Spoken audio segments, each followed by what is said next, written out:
जेजुरीच्या तीर्थक्षेत्रावरती आपल्याला एकत्र जमायचं आहे।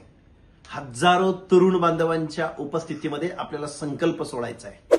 उद्या 5 ऑक्टोबर उद्या 11 वाजता आपल्याला महाराष्ट्राचं आराध्य दैवत जेजुरीच्या खंडोबाला सकाळी 11 वाजता या महाराष्ट्रामधल्या 18 पगड जातीच्या ओबीसी, व्हीजेएनटी, एसबीसी त्याचबरोबर माझ्या दलित बांधवांच्या वतीनं बलुत्या अलुत्याच्या वतीनं उद्या जेजुरीच्या तीर्थक्षेत्रावरती आपल्याला एकत्र जमायचं आहे।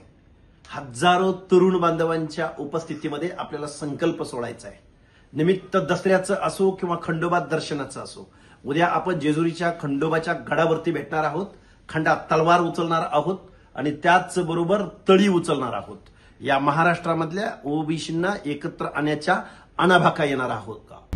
आता isakal.com आहे देशातील नंबर 1 ची मराठी न्यूज वेबसाईट। प्रत्येक अपडेटसाठी isakal.com ला नक्की भेट द्या। अनाभाका घेणार आहोत। तरी उद्या तुम्ही सगळेजण जेजुरी गडावरती उद्या 11 वाजता जमाल। मोठ्या आत्मविश्वासानं ओबीसीच्या संघटनेला आणि महाराष्ट्रातल्या बहुजनांना ललकारायचंय, जाग करायचंय, एकत्र आणायचंय आणि आपल्यावरती अन्याय करणाऱ्या व्यवस्थेला जाब विचारायचंय, धडा शिकवायचाय। येत आहे ना उद्या 11 वाजता 5 ऑक्टोबर रोजी मल्हारगडावरती।